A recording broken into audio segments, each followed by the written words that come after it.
السلام عليكم ورحمة الله وبركاته. معكم إبراهيم الهلالي.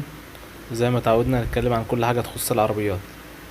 إن شاء الله معانا النهاردة عربية تويوتا يارس موديل 2013 كان فيها حادثة. الخبطة من الجنب الشمال ورا، تمام، اتسببت ان الاكسدام باظ زي ما احنا شايفين كده. الربع فيه شغل، الربع الوراني فيه شغل.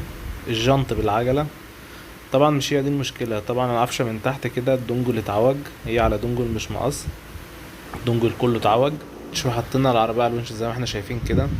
طبعا نبص عليها من تحت، الدنجل زي ما انتوا شايفين كده اتعوج، مش الجنط بس اللي اتعوج، الدنجل نفسه. تمام، فهنضطر ان هو يتغير لان ما ينفعش ان هو يتصلح، ما الزوايا بتاع العربية مش هتظبط بعد كده. تمام.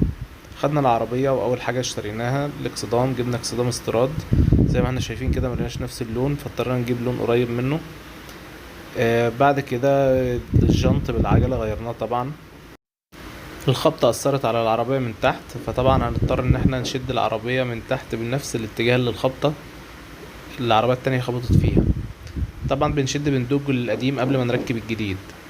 تمام، زي ما احنا شايفين كده العربية فتلت سنة من تحت، فهنضطر ان احنا نشدها تاني، فبنربط الدنجل القديم ونشد منه. تمام. طبعا كل حاجة بالمقاس، والدنجل زي ما احنا شايفين كده جبنا الدنجل بالجنب واحد اللي هو الجنب اللي فيه المشكلة بس، الجنب التاني سليم مفيش فيه أي حاجة. تمام. ربطنا العربية من تحت وهنشد من الدنجل علشان نرجع التزميمة اللي في العربية من تحت زي ما كانت، كل حاجة ترجع لوضعها طبعا قبل ما نركب الدنجل الجديد، علشان الدنجل القديم هو اللي فيه المشكلة فما نبوظش الجديد كمان. تمام. وبنحاول في نفس الوقت طبعا والعربية مربوطة من تحت وبتتشد والكلام ده، نحاول ندق الربع ونخلص كل حاجة في وقت واحد علشان الميعاد اللي احنا مرتبطين بيه.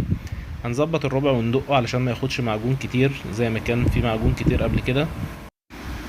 هنخلص دق الربع وبعد كده نبدأ نظبط الفواصل بتاعة الاكسدام الجديد.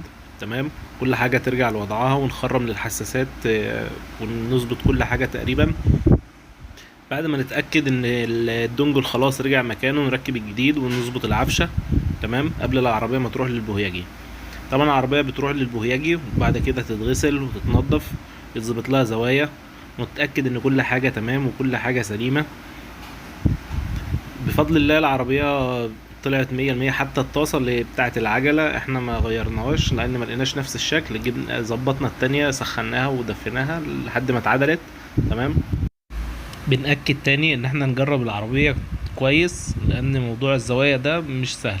تمام. بفضل الله طبعا وصلنا العربية لصاحبها. تمام، زي ما احنا شايفين كده العربية ما شاء الله واقفة عدلة وكل حاجة تمام وكل الشغل تمام.